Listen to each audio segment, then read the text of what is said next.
l'impression que vraiment les dirigeants algériens, le bon Ramadan, ils n'ont pas compris qu'un État, c'est pas une supérette.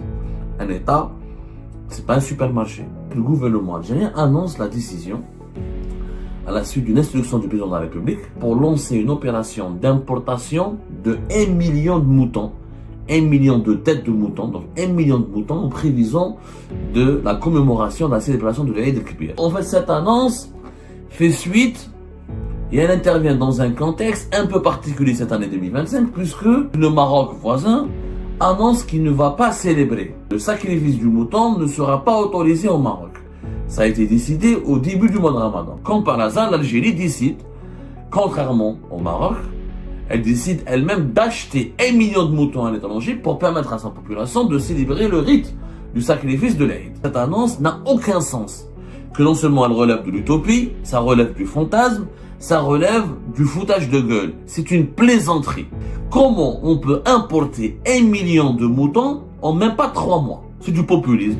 Ah, comme les Marocains ne peuvent pas célébrer le rite de l'Aïd, le rite du sacrifice de l'Aïd, eh ben les Algériens vont eux-mêmes s'offrir 1 million de moutons juste pour narguer et pour bomber le torse face aux Marocains. Mais ça ne sera pas possible. J'ai l'impression que vraiment les dirigeants algériens, le bon Ramadan, ils n'ont pas compris qu'un État, c'est pas une supérette. Un État, c'est pas un supermarché. Un État, c'est pas une petite PME.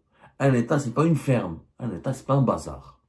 Le 9 mars 2025, le gouvernement algérien annonce la décision, à la suite d'une instruction du président de la République, Majid Tebboune, qui a demandé à son gouvernement donc de préparer un cahier de charge pour lancer une opération d'importation de 1 million de moutons, 1 million de têtes de moutons, donc 1 million de moutons en prévision de la commémoration de la célébration de l'Aïd el-Kibir, l'Aïd el-Adha qui est prévu entre le 5 et le 6 juin prochain. Le 9 mars, l'Algérie, le gouvernement algérien, les autorités algériennes décident donc d'importer ou de négocier, de lancer, pas d'importer, parce qu'avant d'importer, il faut trouver des fournisseurs, il faut s'entendre sur les prix, s'entendre sur les modalités d'importation, les modalités de ces transactions. Il leur a demandé de commencer à négocier, à lancer les opérations pour trouver des fournisseurs qui peuvent vendre à l'Algérie et fournir à l'Algérie 1 million de moutons. 1 million de moutons. L'annonce a fait le buzz. Les gens, ils en ont parlé. Ça n'est pas passé inaperçu. Et les Algériens n'ont pas compris réellement, n'ont pas compris de quoi il s'agit. Pour eux, beaucoup ont applaudi. Beaucoup, en fait, cette annonce fait suite et elle intervient dans un contexte un peu particulier cette année 2025, puisque au début de ce mois de Ramadan, 2025, le Maroc voisin annonce qu'il ne va pas célébrer. Annonce qu'il ne va pas célébrer les festivités de l'Aïd el-Adha. Le sacrifice du mouton ne sera pas autorisé au Maroc. Ça a été décidé au début du mois de Ramadan. Vous pouvez, j'ai pas la date précise. Je sais que c'était au début du mois de février. Le Maroc, pour des considérations de politique interne, de sa situation interne, il a décidé donc de ne pas célébrer. De ne pas célébrer. Notamment à cause de la sécheresse. C'était le 6 mars. Voilà, je crois que c'était le 6 mars. Voilà. Ah, bien avant. Le 27 février 2025. C'était la monarchie, le roi du Maroc, le Mekhzen, comme on dit dans le langage populaire et dans le langage politique. C'est le roi du Maroc, Mohamed VI, qui a appelé dans un communiqué sa population à ne pas sacrifier le mouton de l'Aïd lors de la fête de l'Aïd. À ne pas sacrifier le mouton lors de la fête de l'Aïd. En raison de la diminution du cheptel liée à la sécheresse qui a fait grimper les pays. Le roi du Maroc, il a dit, notre pays affronte des défis climatiques et économiques qui ont eu pour conséquence une régression substantielle du cheptel. Donc, tout en se disant conscient de l'importance de cette fête sur le plan religieux et social, le roi du Maroc, il a appelé son peuple à s'abstenir d'accomplir le rite du sacrifice de l'Aïd cette année. Donc, la sécheresse, selon les statistiques officielles disponibles, le Maroc vit et subit 7 années de sécheresse de façon incessante et grave, et 38% de son cheptel a diminué en une année. parce qu'il y a eu les chutes de pluie ont baissé de 53%. Donc le Maroc il a pris cette décision qui a vraiment suscité un énorme buzz et qui a frappé l'attention de tout le monde musulman, le monde arabe. Un pays arabe et pays musulman qui décide de ne pas célébrer le rite du sacrifice de l'Aïd parce que il y a la sécheresse, parce qu'il n'y a plus assez de cheptel, il n'y a plus assez de moutons. Donc ça c'était le 27 février. Comme par hasard, vu la polémique sur les réseaux sociaux, que les Algériens ont commencé à se moquer des Marocains, que, vous savez, vous connaissez la guéguerre sur les réseaux sociaux, sur TikTok, sur Twitter, sur Facebook, et sur les réseaux sociaux en général, sur Instagram, les Algériens qui se moquent des Marocains, les Marocains qui répondent aux Algériens. Il y a eu un buzz, et le buzz a duré plusieurs jours. Comme par hasard, l'Algérie décide, contrairement au Maroc, elle décide elle-même d'acheter 1 million de moutons à l'étranger pour permettre à sa population de célébrer le rite du sacrifice de l'Aïd. Sauf que cette décision, personne ne l'a expliquée et personne n'a essayé d'expliquer aux Algériennes et aux Algériens est-ce qu'elle est faisable. Sur le plan technique et sur le plan logistique, l'Aïd c'est entre le 6 et le 5 juin. La décision a été prise le 9 mars.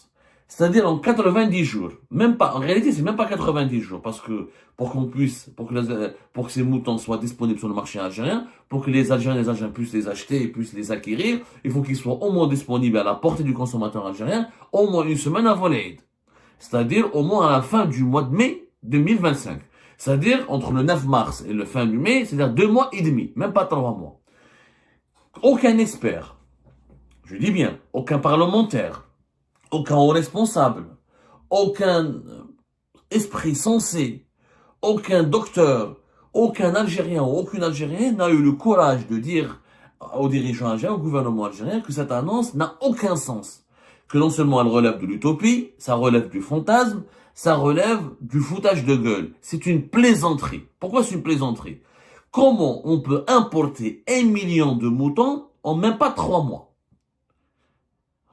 Est-ce que vous savez ce que c'est que 1 million de moutons? Les bateaux, les bétaillères, comme on appelle ça, les bétaillères, c'est ça. Normalement, on les appelle les bétaillères. Les bétaillères, c'est-à-dire c'est les bateaux qui ce sont les bateaux qui transportent du bétail. Voilà, en gros, bétaillères, c'est les camions, même les bateaux, on peut élargir ce terme aux bateaux, mais on parle plus de bétaillères maritimes. Voilà, bétaillères maritimes. Navire bétaillé. La capacité maximale d'un navire bétaillé pour transporter les moutons, ça peut être de 20 000, maximum 25 000 têtes. 20 000, 25 000 têtes. Et ça, c'est des gros, franchement, navires bétaillés, hein, vraiment des grosses bétaillères.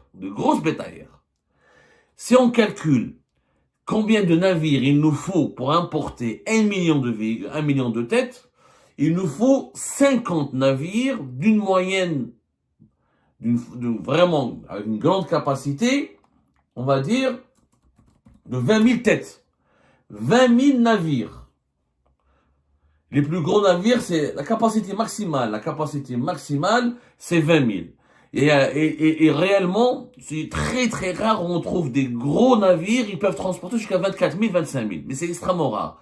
Et quand on s'intéresse au transport maritime, on dit que les bétaillères peuvent embarquer maximum jusqu'à... La majorité des bétaillères qui sont utilisées dans le trafic maritime international, c'est 14 000, 15 000. C'est ou 3 800, 4 000 bovins, ou 14 000, 15 000 ovins, moutons. Donc déjà, pour trouver des bétaillères à 20 000, 25 000 têtes, il faut vraiment courir, les réserver, il faut les payer très cher. Comment 50 bateaux, c'est une flotte, au stall. Comment en 2 mois, on pourrait trouver des bateaux, 50 bateaux pour transporter 20 000 moutons? Et comment on va les accueillir au niveau des ports algériens? Est-ce que vous savez que pour qu'un bateau puisse entrer dans un port en Algérie, c'est un programme. Les ports, c'est pas comme les aéroports. La taille des bateaux, c'est pas comme la taille des avions. Les avions ont une taille qui n'a rien à voir avec les bateaux. Les ports ont des quais. Leur capacité d'accueillir et de permettre aux navires d'accoster et de stationner, entre guillemets, ou d'accostage, c'est ça, ou d'accostage d'un navire, elle est limitée. Il y a un programme Il y a un programme. Mais Chimel Habba ou Dabba, il trouve derrière le port. C'est pas un parking sauvage. Et les bateaux sont énormes. Donc, il faudrait qu'il y ait des dates, un planning, quand ce bateau va arriver, quand est-ce qu'il va pouvoir accoster. Il faut le prendre en charge, il faut avoir des équipements pour décharger le bétail. Ensuite, il faut des équipements, des camions, des transporteurs, pour pouvoir les acheminer vers des points de vente à travers toutes les wilayas du pays. L'Algérie est un vaste pays. Les ports algériens, déjà, en temps normal, pour des navires, en temps normal, pour des simples navires des produits de conteneurs et de produits agricoles, il y a des navires qui restent 3-4 mois en rade. Certains 3-4 semaines, voire 2-3 mois, parce qu'il n'y a pas assez de place dans les ports algériens. Nous avons des ports extrêmement sous-développés, archaïques, mais à part le port de Djindjen, à Djidjel qui est grand, les autres ports, Alger, Oran, Mostaga, ils sont saturés, Bdjaya, les quais sont saturés. Les infrastructures portuaires que nous avons, elles sont dépassées et submergées déjà par la demande habituelle, par le programme habituel d'accueil des navires étrangers. Il faut savoir que 90% du fret maritime est assuré par des opérateurs étrangers. C'est pas des sociétés algériennes. Donc, il faudra trouver les bateaux qui peuvent nous ramener ce bétail. Et de deux, comment on va les accueillir au niveau du port, de tous nos ports. Et, en 90 jours. En 90 jours. Yani bien avant, comment dirais-je, nous avons 11 ports de commerce. On peut accueillir 11 ports de commerce. Comment au niveau de 11 ports de commerce, si on doit répartir les 50 navires, ça va faire pratiquement 5 à 6 navires par chaque port. C'est pas possible. C'est techniquement pas possible.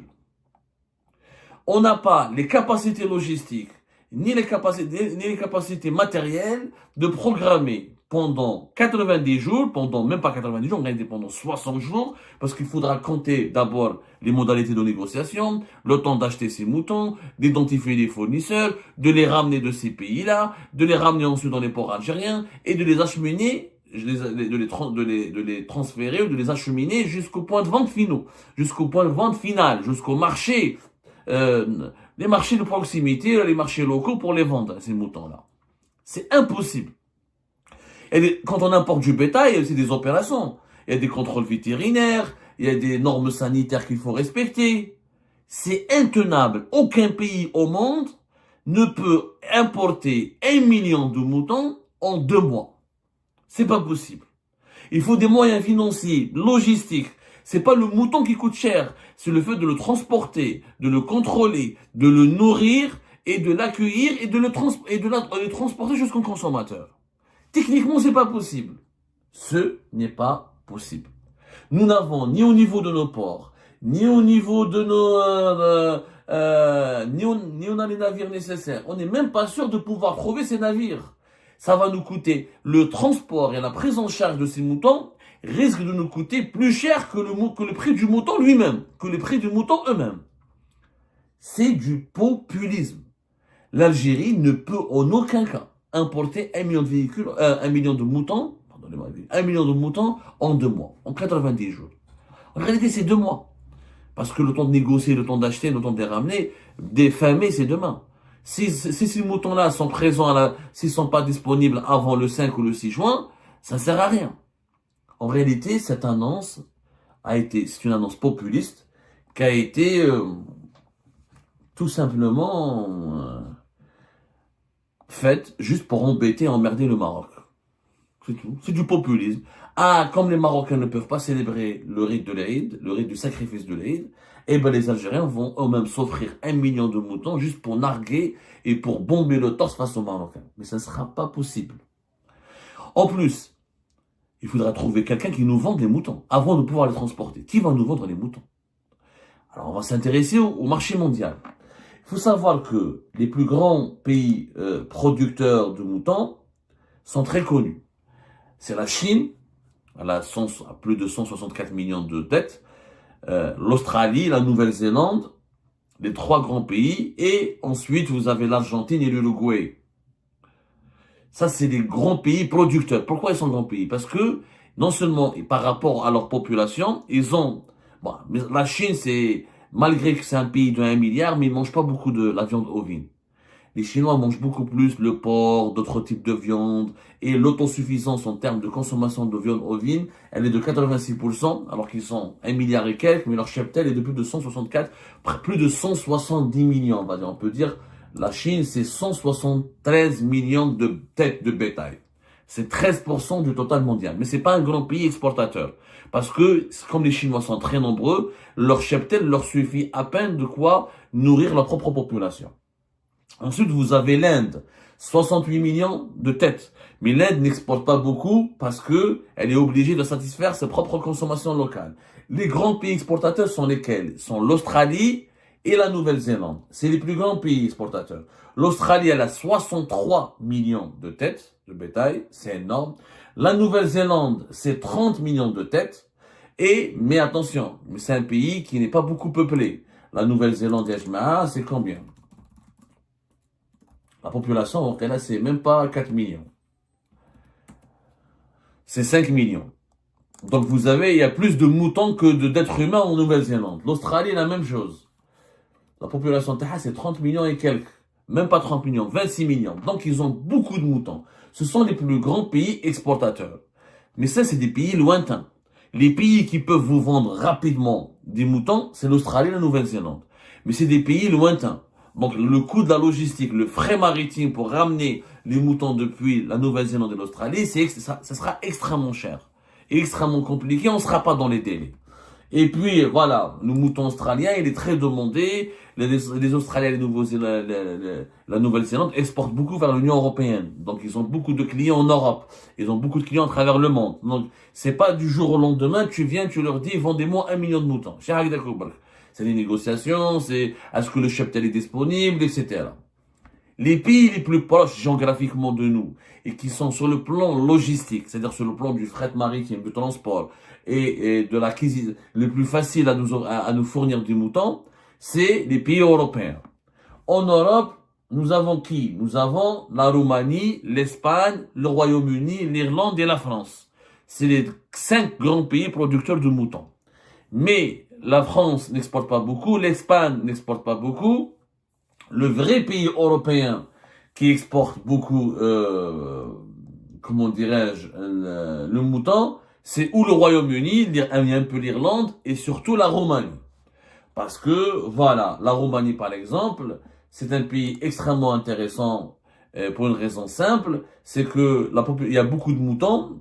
La Roumanie, je sais qu'ils ont à peu près 5 à 6 millions de moutons, je crois. Et comment dirais-je, la Roumanie, c'est plus de 9 millions de têtes de moutons. Voilà, plus de 9 millions de têtes de moutons. Mais ils sont largement autosuffisants. Pourquoi? Parce que les Roumains ne mangent pas beaucoup de viande ovine. Ils préfèrent le porc, la volaille, d'autres viandes rouges, etc. Du coup, la Roumanie, elle exporte beaucoup. Le pays européen qui a le plus de moutons, c'est le Royaume-Uni et l'Espagne. C'est les deux pays. Mais la Roumanie arrive à mieux exporter parce que c'est une population beaucoup moins importante que l'Espagne et le Royaume-Uni. Alors la Roumanie, je crois qu'ils sont même pas, sont une vingtaine de millions, même pas 20, 19 millions. Et la consommation locale de la viande ovine, elle est faible. Du coup, la Roumanie exporte.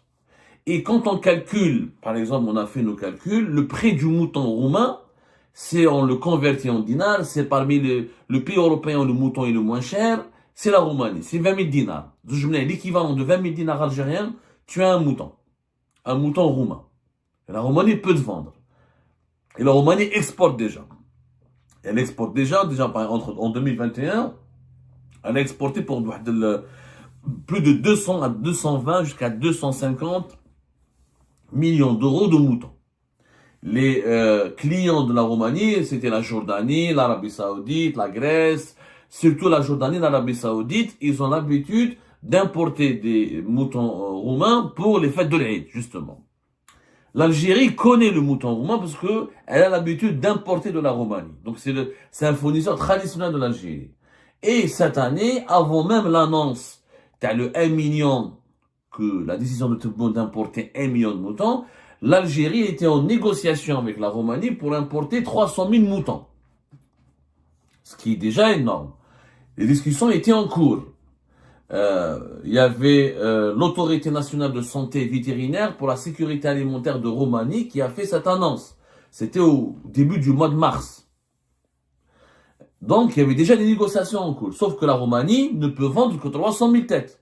Elle ne peut pas, même la Roumanie ne peut pas te vendre 1 million de têtes en 3 mois. C'est pas possible. Et ben voilà, c'est la fin de cette vidéo mes amis. Je vous remercie comme d'habitude pour avoir suivi jusqu'à la fin.